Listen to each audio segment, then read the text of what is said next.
कि गवना कराई सैया घरे बैठवला से अपने लुभैला पर देश रे विदेशिया। क्या बात।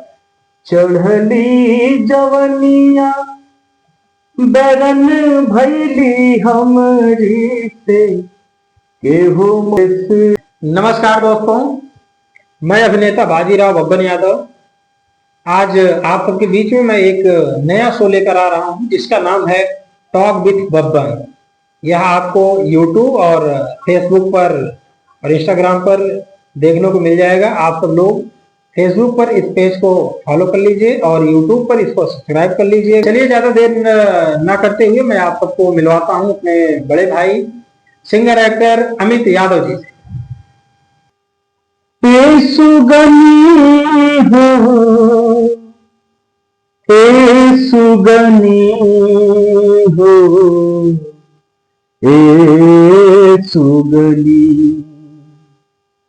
हो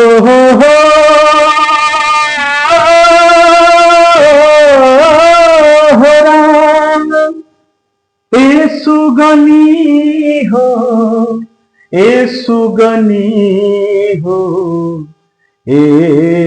सुगनी पियावा गईल कलकत्तावा सुगनी। नमस्कार।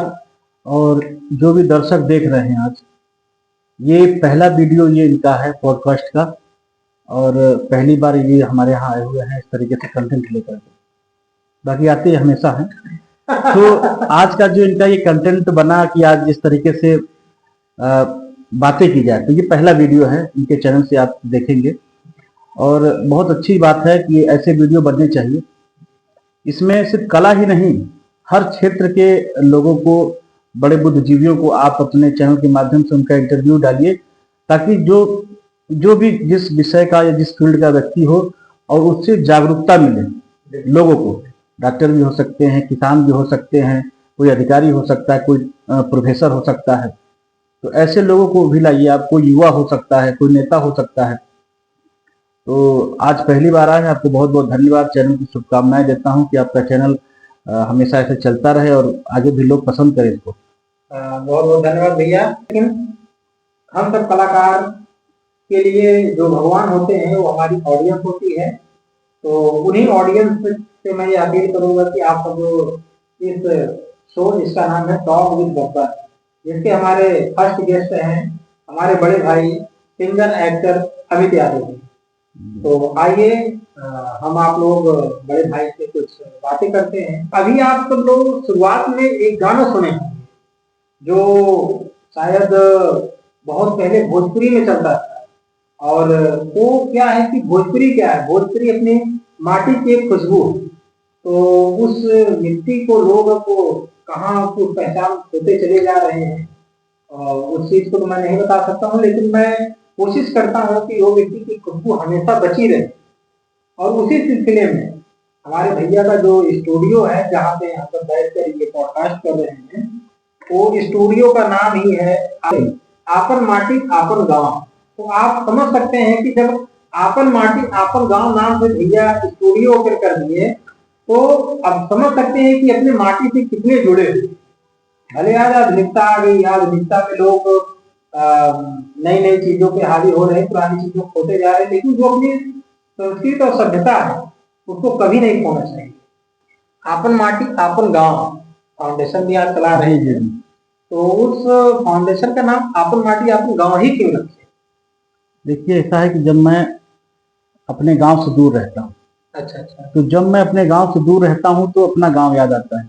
जैसे वो खेती करते किसान, वो हल बैल चलाते हुए, क्योंकि मैंने बचपन में सारी चीजें देखी है। आज आप गांव में नहीं देख पा रहे होंगे कि कोई किसान हल लेके जा रहा हो, लेकिन मैंने बचपन में देखा है वो चीजें। सुबह 4 बजे वो सब खेत में किसान लेके जाते थे।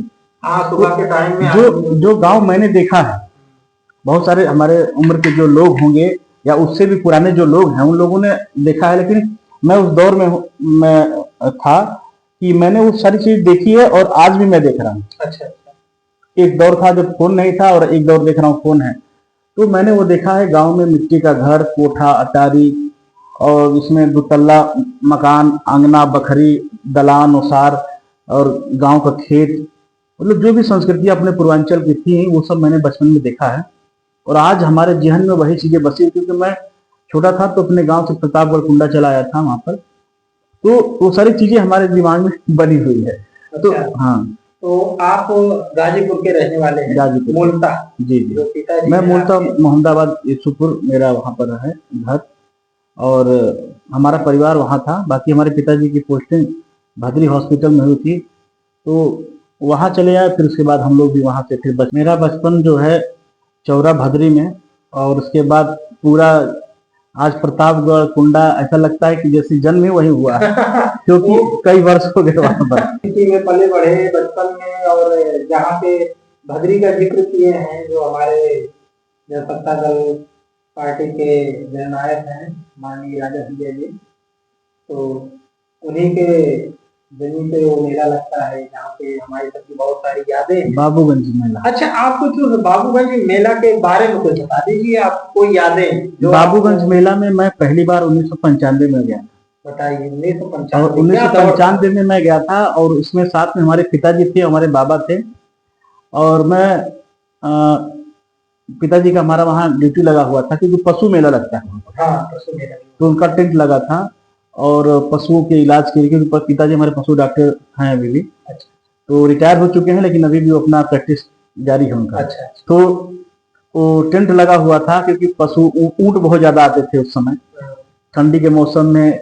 ऐसे बिहार वाले रास्ते से होते हुए कुंडा रोड पर ऊंटों का तांता लगा रहता था। और उसके बाद जब भी हम लोग सो के उठते थे, देखते थे कि हजारों ऊंट रास्ते चले जा रहे हैं। तो वो एक दौर था। और सबसे बड़ी खासियत यह थी कि फोन नहीं था, और ऑटो नहीं थी, ई रिक्शा नहीं था। क्या था? बुग्गी बोलते उसको, तांगा। वो तांगा था, जो घोड़ा, और उसके बाद पीछे पहिया वगैरह लगा करके तांगा बनाता था। 5 रुपये में हम लोग वहां जाते थे, और उस पर पूरा का पूरा गांव जो है, चारों तरफ से जो गांव के लोग होते थे, चारों तरफ से चौरा पर आते थे। चौरा पर आते थे, वहीं लाइन से, जैसे आजकल ऑटो और रिक्शा लगे रहते हैं, ऐसे तांगा लगे रहते थे। अभी भी गांव में वो दिखते हैं। तांगा पर बैठ करके हम लोग बाबूगंज मेला जाते थे। और उस समय हम लोग 30 से 35 रुपया, ये हम लोगों के मध्यम वर्गीय परिवार के लोग जो है, आज शायद मेला जाए तो वो 2-3 हजार लेके जाते होंगे, लेकिन उस समय 35 से 30 रुपए ये मतलब फिक्स था सबके घरों में। उसी 30-35 रुपए में हम लोग जलेबी भी 1 पाव खरीदते थे। उद्देश्य ये रहता था एक छोटे बच्चे का कि कगहिया बंदूक लेना है, टिकटिकहिया बंदूक, बांसुरी लेना है, और लास्ट में चाट फुल्की जरूर, ये भी रहता था। और 5 रुपये, अगर आप मेला गए और ये चीजें मिस कर दिए तो आप मेला नहीं गए। और 5 रुपए लास्ट में किराया भी बचाना था, कि हाँ 5 रुपए बच जाए। अगर किसी का 5 रुपए भी खत्म हो जाता था, तो अपनी बड़ी दीदी, अपने बड़े भाई का हाथ पकड़ लेता था कि उनको मिल जाएगा, ये हमारा खत्म हो गया है। तो बिल्कुल बिल्कुल। तो ये बाबूगंज का मेला, और आज भी वो मेला लगता है, बहुत विशाल मेला लगता है, और लोग जाते हैं, और बहुत भीड़ आती है उसमें। जैसे आपने बताया कि अपन माटी अपन गांव फाउंडेशन क्यों रखा है, तो अपन माटी अपन गांव फाउंडेशन का मतलब उद्देश्य ही है कि जैसे हम अपने गांव से अपनी जो भी हमारी चीजें जो हमने आज छोड़ दिया है, हम उसके बारे में चर्चा कर सके, हम उसके बारे में उसको याद कर सके, चाहे गीतों के माध्यम से, या फिर हम लोग अपनी बोली भाषा के माध्यम से, अवधी भाषा से, भोजपुरी भाषा से, हम अपने गांव की मिट्टी से जुड़े रहें, उन चीजों को याद करते रहें, इन लोगों को समेटते रहें। और मेरा उद्देश्य था कि मैं लोक गीतों के माध्यम से, जैसे अगर मैं आपको बताऊं कि जो दौर बीत गया है, आज से 50 साल पहले क्या होता था, अगर मैं वो गीत गाऊं, तो उस गीत को मैं गाऊंगा तो आपके दिमाग में वो एक वीडियो चलता रहेगा, आपको समझ में आएगा। अगर वो गीत ना गाऊं तो वो वीडियो आपके दिमाग में नहीं चलेगा। हम जैसा गीत गाएंगे आपके दिमाग में वो पिक्चर बनेगी। अगर हम हनी सिंह जी का गाना गाएंगे तो आपको लगेगा कि कहीं लाइटिंग हो रही है, और लाइटिंग के बीच में डीजे चल रहा है और लोग डांस कर रहे हैं, वो आएगा, जैसा कि आज के क्लबों में चलता है। हाँ, अगर हम कोई गजल गा रहे हैं तो आपके दिमाग में वो चलेगा कि कोई एकदम अकेला इंसान बैठा हुआ है एकदम शांत माहौल में, थोड़ा पुराने ख्यालात का है। हाँ बहुत शांत है, बहुत गंभीर, अच्छे से सुन रहा है। और हम अगर गांव का गीत गाएंगे कि बगिया में कुहकेले काली कोयलिया, बनवा में नाचेला मोर, आवा चली गंगवा की ओर, तो आपको लगेगा कि कहीं किसान खेतों में काम कर रहा है, महिलाएं काट रही हैं, कुछ कोई बोझा लेके जात बा, केहू काटत बा, केहू जोतत बा, है ना, केहू भैंस चरावत बा, केहू पगड़ी बांध के लाठी लेके इसे गाँव चला जात बा। तो आपके दिमाग में वो दृश्य आएगा। तो इन विधाओं को, इन चीजों को मैं सहेजने के लिए खुद, क्योंकि देखिए एक होता है कि आपको पसंद है क्या कि नहीं है, तो मुझे वो चीजें पसंद है, मैं फाउंडेशन ऐसे भी चला सकता हूँ कि मुझे वो चीजें पसंद ना हो, मैं फाउंडेशन चला रहा हूँ। जैसे होता है ना कि मैं नशा के खिलाफ काम कर रहा हूँ कि समाज में नशा नहीं होना चाहिए, मैं एनजीओ चला रहा हूँ, लेकिन रात को मैं नशा ले रहा हूँ, तो ऐसा काम नहीं है। यानी कि मैं अगर नशा का आंदोलन कर रहा हूँ, नशा नहीं बंद होना चाहिए, तो मेरे अंदर से भी नहीं होनी चाहिए वो चीज। हाँ वो चीज पहले खुद त्यागो तब दूसरे को उपदेश। तो हमको जिससे लगा कि जैसे लोकगीत क्या है कि जिससे मैं, ये नहीं कि मैं ही गाऊं, कोई भी लोकगीत का कलाकार हो, कोई भी बिरहा का या आपके नौटंकी है, अभी भी नौटंकी अगर कहीं कानों में सुनाई पड़ती है तो ऐसा लगता है कि जैसे वो, क्योंकि हम लोग वहाँ जुड़े हुए हैं। और बिरहा हो गया, हम लोगों ने, अगर हम ऑस्ट्रेलिया का म्यूजिक, वहाँ का लोक संगीत बजे तो हमें कोई लगाव नहीं होगा, क्योंकि हमने उसको देखा ही नहीं, हमने उसको सुना ही नहीं है। हमने जो बचपन में देखा, हम लोग जो देखे होते हैं बचपन में, या आप जो देखे हैं बचपन में, वो चीजें अगर आपको 60 साल बाद महसूस होगी, कहीं सुनाई देगी, कहीं दिखाई देगी, तो आप उसकी तरफ आकर्षित होंगे। हम लोग शिल्प मेला में जाते हैं, तो शिल्प मेला में जाते हैं तो हम लोग कुछ चीजें देखते हैं, कहते हैं अरे यार ये ऐसा होता था पहले, ये ऐसी चीजें होती थी, ये ऐसा होता था, ये घोड़ा है, ये हाथी, तो हम लोग बचपन में देखे रहते हैं, मिट्टी के बन जाते थे। तो वो सारी चीजें, इसलिए मैंने अपन माटी अपन गाँव फाउंडेशन, मतलब इस पर चर्चा हो सके गाँव की चीजों पर, गाँव की बातें। तो मैं सबसे पहले अपने ऑडियंस को ये बताना चाहता हूँ कि आप जो सिंगिंग का सपना देखते हैं, जैसे कि होता नहीं कि बचपन में कोई बच्चा सपना देख लेता है कि हाँ मुझे सेना में जाना है, मुझे डॉक्टर बनना है, मुझे क्रिकेटर बनना है, मुझे एक बहुत अच्छा प्लेबैक सिंगर बनना है, तो आपके मन में ये सिंगर बनने का ख्याल कैसे आया? ये तो होता ना, जिससे आदमी जब होश संभालता है, बच्चा होश संभालता है, तो जब होश संभालता है तो जो आंखों के सामने देखता है वही बोलता है। जैसे अगर मुझे, मैं जब होश संभालता मुझे बंगाल में लेके जाते तो मैं बंगाली बोलते हुए नजर आता। बिल्कुल। तो जो माहौल मुझे मिला बचपन में, 6-7 साल में जो मैं था, तो हमारे आसपास जो था वो बिरहा और ये सब जो गाने होते थे, ट्रैक्टर चलते थे, उस समय महिंद्रा ट्रैक्टर आया हुआ था नया नया, तो लोग गांव में खेती कराते थे, तो उसमें स्पीकर हारन बांध करके, गांव में शादियां होती थी तो पहले नीम के पेड़ में और छत पर जो है वो चोंगा लगा के, एक रैयापुर की तरफ, एक सिलावपुर की तरफ, बसनीपुरवा तो एक नयापुरवा की तरफ, ऐसे लगाने वाली जो परंपरा थी कि शादी है, मांगलिक कार्यक्रम हो रहा है, तो ये दूर दूर तक सुनाई दे, तो उसमें गाने चलते थे। अच्छा गाना वो कहीं 1.5 किलोमीटर दूर चल रहा है, लेकिन सुनाई यहाँ दे रहा है, तो बस एक लगाव। और हमारी माता जी होती, उनका क्या है कि माता जी का मेरा, जैसे गांव में शादी उदियों में जो महिलाओं घरों में गाती है, तो वो अपनी दादी से और अपने जो है नानी वगैरह से जो है, उनको ये सब सुनते सुनते उन लोगों को याद हो जाता था कि बिल्कुल। पहले तो उनको भी मैंने सुना।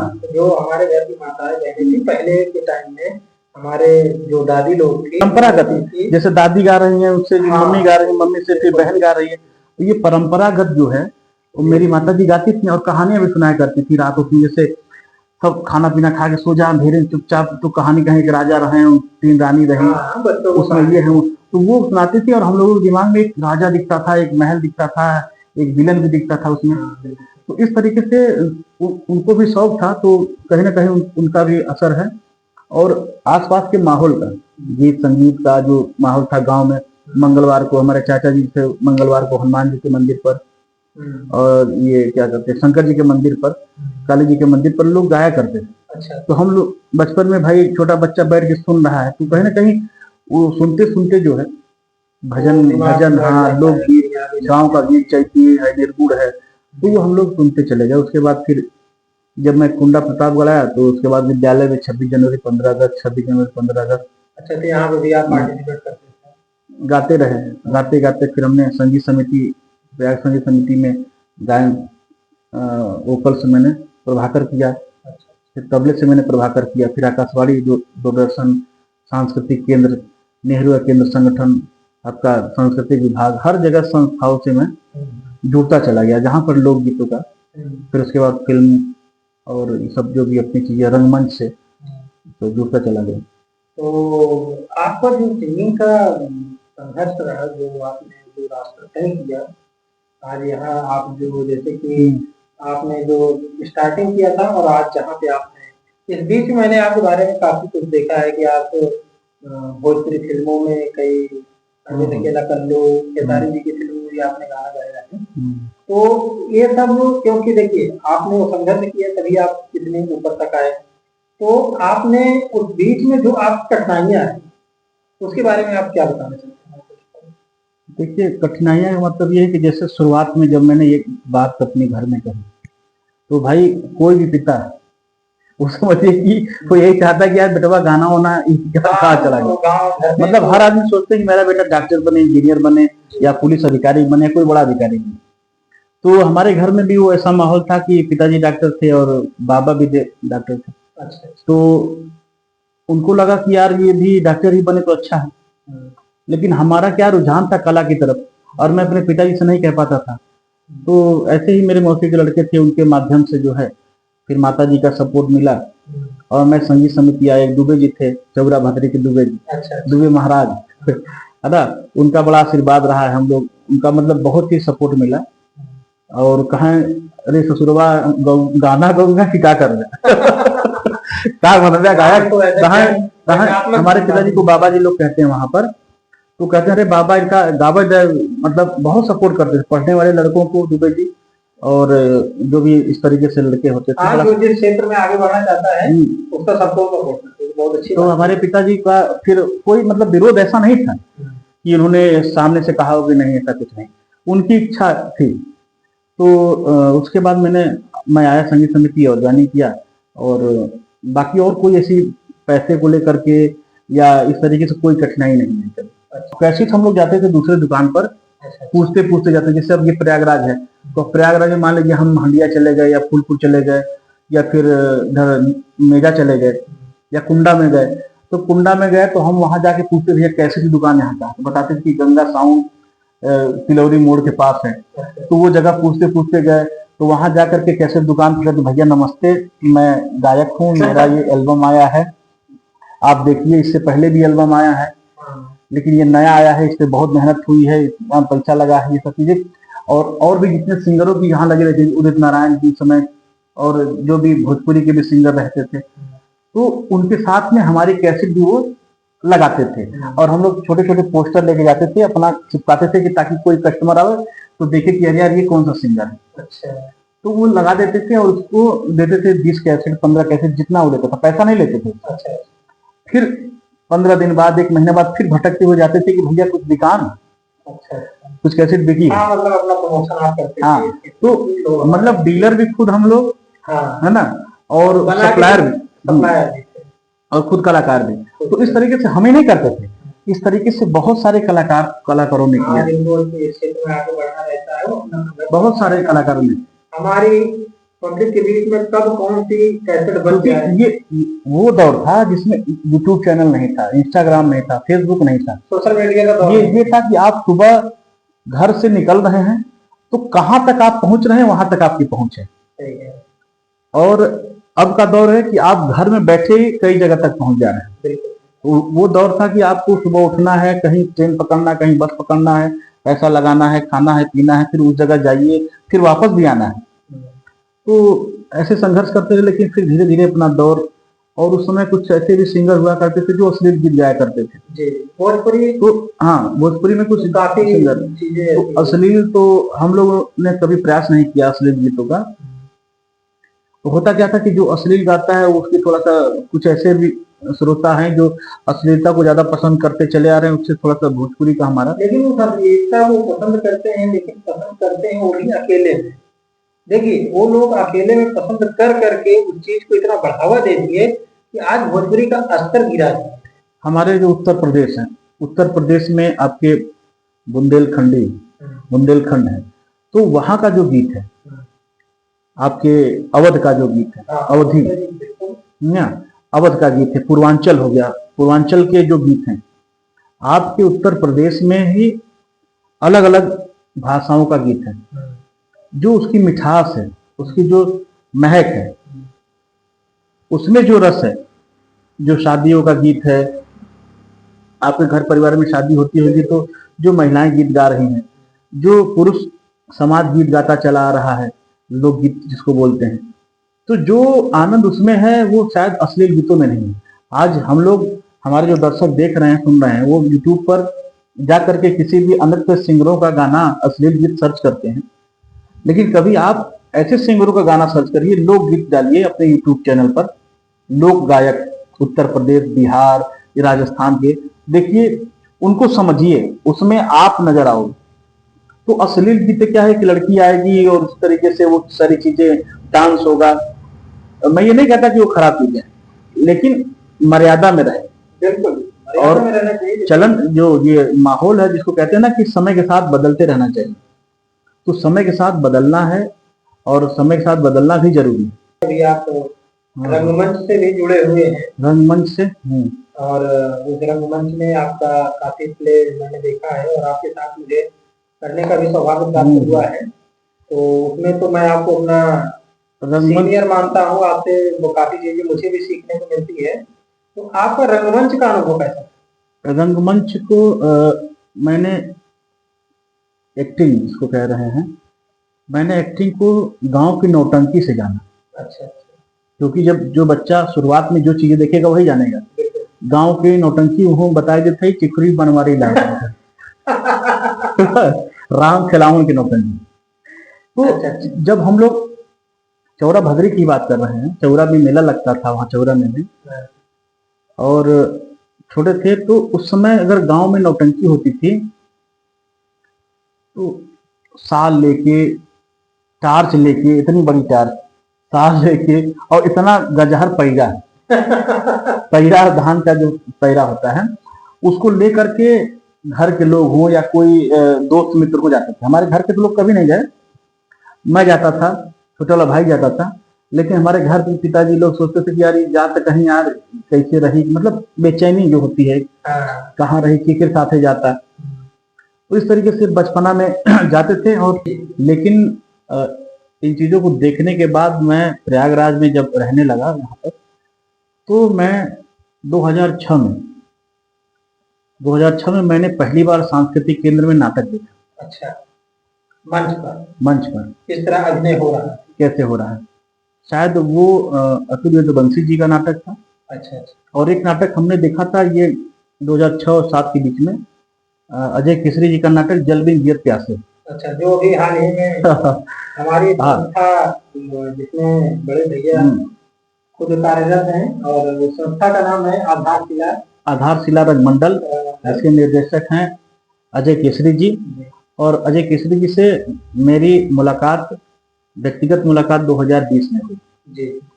अमित श्रीवास्तव जी थे, उनके माध्यम से मुलाकात हुई, और उसके बाद जब मैं उनसे जुड़ा, उनका स्वभाव, उनका जो है काम करने का तरीका बड़ा सख्त है जी। वो समझौता नहीं करते किसी चीजों से उनका ये है कि अगर कोई भी कलाकार अगर वो कह दे कि सर मैं ये रोल नहीं कर सकता, मुझे ये करना ही नहीं है, तो उसी को रोल देंगे रोल उसी को देंगे। और पूरी गारंटी के साथ मैं ये कहता हूँ, हम भी सोचने लगते हैं कि यार वो कर पाएगा कि नहीं कर पाएगी लेकिन आप देखें नाटक में वो पूरा अच्छे से रोल कर लेता है। ऐसे ऐसे कलाकारों को उन्होंने महान कलाकार बना दिया जो कि कोई कलाकार नहीं थे। अजय सर के साथ हमने किया है 2020 में, नाम था उसका मोहब्बत के साइड इफेक्ट। अच्छा, काफी चर्चे में था। बहुत प्ले हुआ इसका जयपुर में हुआ, पटना में हुआ, कानपुर में हुआ, प्रयागराज में 2 बरासी नाट्य महोत्सव में हुआ, और बहुत अच्छा प्ले रहा। बहुत जितने भी कलाकार थे सब बहुत अच्छा काम किए इसमें। अजय सर की मेहनत थी, उसी कार्य से मैं जुड़ा था उनसे। फिर उसके बाद नाक नाटक हुआ, सैया भय कोतवाल हुआ, फिर आपका हुआ क्या बोलते हैं इसको, जल बिन गिरत प्यासे हुआ, माया राम की माया हुआ बेहतरीन नाटक वो भी है, माया राम की माया। तो मैं कई जगह काम कर रहा हूँ। अभी जैसे मैंने रितंद्रा मिश्रा जी के यहाँ भी मैंने प्ले किया, 2014 में उनके साथ में जुड़ा। अच्छा। और 1857 से जंग जारी है वो भी किया। और एक ज्ञान प्रकाश यादव जी हैं, ज्ञान यादव, उनके साथ भी मैं जुड़ करके काम किया। नागमंडल, अनिल रंजन भौमिक जी के साथ में मैंने 2-3 नाटक शुरुआत, सर उनके साथ भी मैं जुड़ा। सबके काम करने का तरीका अलग अलग है। मैंने देखिए, मैं एक आर्टिस्ट के तौर पर बता रहा हूँ कि हर डायरेक्टर का काम करने का तरीका अलग है, सबका तरीका अलग है। और रितंद्रा मैम का भी एक मैंने सीता नाटक किया, सब किया। और दिनेश सर के साथ अभी फिलहाल मैंने नुक्कड़ नाटक भी किया, उनका भी एक अलग तरीका है, सबके साथ आनंद आ रहा है। और ज्ञान प्रकाश यादव ने बड़ी मेहनत की, ज्ञानचंद यादव, मैं उनको देखता हूँ, बहुत पहले से देख रहा हूँ, बड़ा संघर्ष वो भी किए हैं। तो उनके साथ भी मैंने काम किया और उनका भी काम करने का तरीका वो भी बहुत सख्त, मतलब अपने फील्ड में हाँ, मेहनत को जारी रखते बिना सर भी बहुत गुस्सा जाते हैं तो फिर छोड़ते नहीं किसी को। अरे चंद्रा में भी तो मैं मुझे लगता था कि यार बुरा मानने की कोई चीज नहीं। अगर कोई डायरेक्टर गुस्सा रहा है तो सबसे बड़ी चीज ये होती है कि उसके ऊपर जिम्मेदारी होती है। 15-16 कलाकार एक जगह बैठना, सबको तैयार कराना, वो झल्लाना जाहिर सी बात है। तो आप जिन जिन लोगों के साथ काम किए हैं उनमें से कौन 3 लोग आपकी नजर में बहुत अच्छा नाटक कर रहे हैं? पहली चीज तो आप किसी भी निर्देशक के पास आप जाएंगे, अगर आप एक फिल्म अभिनेता के तौर पर भी जाएंगे, तो सबसे पहले आपको ये लगे कि जिस डायरेक्टर के पास हम जाएं तो हमको लगे कि हमारा वो दोस्त है, हमारा वो मित्र है, हमारा वो दम सखा है ना, जहां पर आपको अपनत्व जैसा लगे, बिल्कुल, है ना। तो मैं जिन भी आर्टिस्टों के साथ काम किया, डायरेक्टर के साथ काम किया, वहां से मुझे अपनत्व जैसा माहौल मिला है, सभी के साथ मिला है। लेकिन मैं अजय सर के साथ काम कर रहा हूँ तो अजय सर के साथ अपनत्व भी लगता है, कभी लगता है कि वो दोस्त भी है।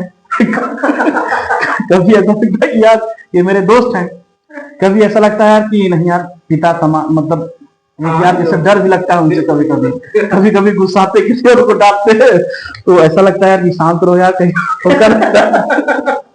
तो वो सारी चीजें हैं। तो मुझे लगता है यार कि ये ऐसी जगह होनी चाहिए जहां पर कभी उतार चढ़ाव दोनों मिले आपको।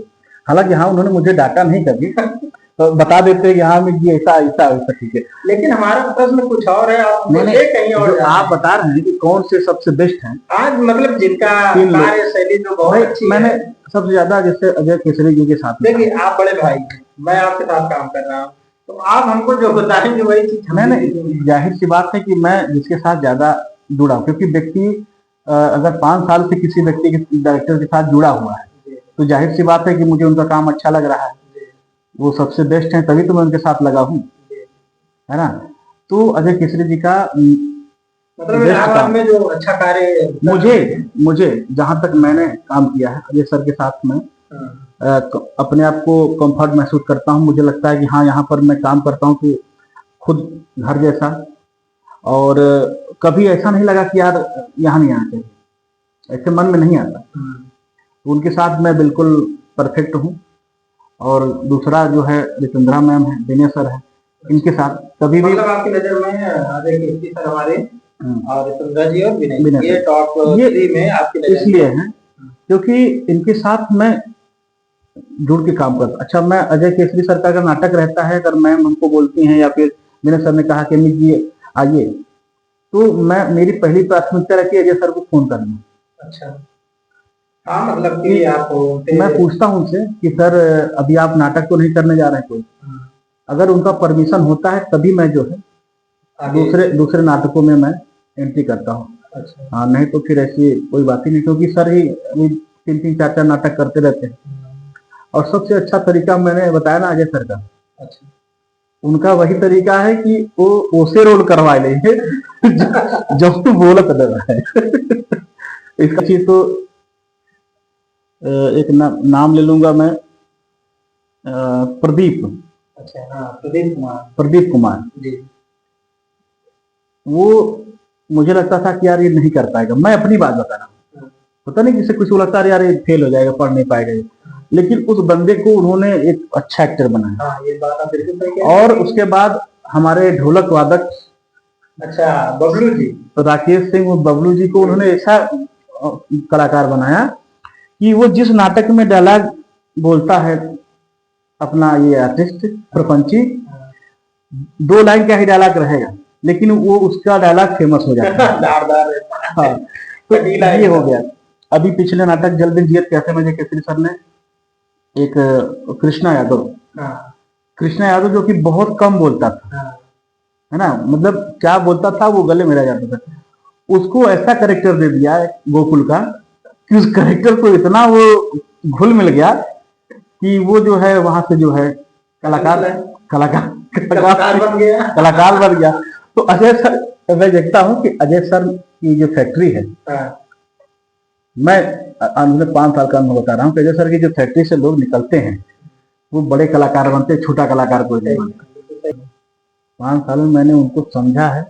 कहते हैं कि गुरु पानी पियो छान के, गुरु बनाओ जान के। क्या बात, क्या बात। तो ऐसे किसी को गुरु नहीं बनाना चाहिए, ऐसे किसी पानी को नहीं पी लेना चाहिए। तो मैंने उनको महसूस किया, मैंने उनको जाना और धीरे धीरे धीरे धीरे मैंने उनको गुरु बना लिया। एकाएक गुरु नहीं बनाया मैंने उनको, मैं उनको महसूस करता रहा, मैं उनको समझता रहा। और जिनके साथ भी आज हम काम कर रहे हैं, तो उस टीम के साथ काम कर रहे हैं, तो हमको लगा कि नहीं यार, ये मेरा परिवार है, ये मेरी टीम है, अब इसको बढ़ाना। इससे होता नहीं कि आदमी किराए में रहता है, किराए पे रहते रहते अपना खुद का मकान ले लगता है कि यार इसको सजाना है। तो हमको लगता है कि यार आधार किला रंगमंडल ये अजय सर की संस्था नहीं है, ये हमारी संस्था है, ये हम सब जितने कलाकार हैं उनकी संस्था है, उनकी संस्था। अगर इस संस्था में बीच में कोई डिस्टर्ब करे, कोई कूदे फांदे इधर को उधर करे, कोई अभद्रता फैलावे या फिर कोई उस संस्था का नाम खराब करने का प्रयास करे, तो उससे बख्शा नहीं जाएगा। अच्छा, इससे आपको याद आया कि आपको काफी बार एग्रेसिव भी होते हुए देखा जाता है, तो ये जो आप थोड़ी थोड़ी बातों में गुस्सा हो जाते हैं, किसी को एक बार मैंने सुना था शायद किसी को चाकू को मारने चल दिए। ये देखिए हमारी बात नहीं है, अग्रेसिव कौन होता है? सच्चा, जो ईमानदार। हाँ, जैसे अगर मान लीजिए हम आप बैठ के यहाँ बात कर रहे हैं, हम आप यहाँ बैठ के बात कर रहे हो और हमारा एक सगा बेटा हो, मान लीजिए यहाँ बगल में यहाँ पर चिल्ला रहा हो, आप हमारे यहाँ हम लोग बात कर रहे हैं, अब उसको बोलेंगे, जा करके बोलेंगे बेटा अभी शांत रहो, अंकल जी आए, हम लोग बात कर रहे हैं, समझ रहे हैं कुछ, तुम जाओ बाहर खेलना। उसके बाद फिर वो शुरू हो जाए, फिर थाली बजाने लगे, तो आप क्या करेंगे बताइए? अरे तो ठीक है महाराज, आप उसको डांट दीजिए, बोल दीजिए कि हाँ मत बोलिए उसको अकेले में। फिर जब आप हमने सब कर दिया हमने सब कर दिया तो आप चाकू मार देंगे भाई? अगर ये बताइए आप किसी को क्या कहेंगे कि हम तुम्हें मार देंगे, हम तुम्हें चाकू मार देंगे, हम तुम्हें डंडा मार देंगे? अच्छा, डराने का प्रयास करेंगे, हमने चाकू तो मारा नहीं। अच्छा, जो माहौल था, जो लोग बताते हैं, हम भी एक बार देखे हैं, तो वहां पे शायद आपके हाथों में होते, शायद आप मार दिए होते। भाई ये अभिनय का एक अंग है। नहीं, अंग है, लेकिन आप रियल कैरेक्टर मत आइए ना, रील में रहिए, रियल में मत आइए। इसको सिर्फ हमारा डायरेक्टर ही समझ सकता है और हर आर्टिस्ट समझने की जरूरत नहीं है, क्योंकि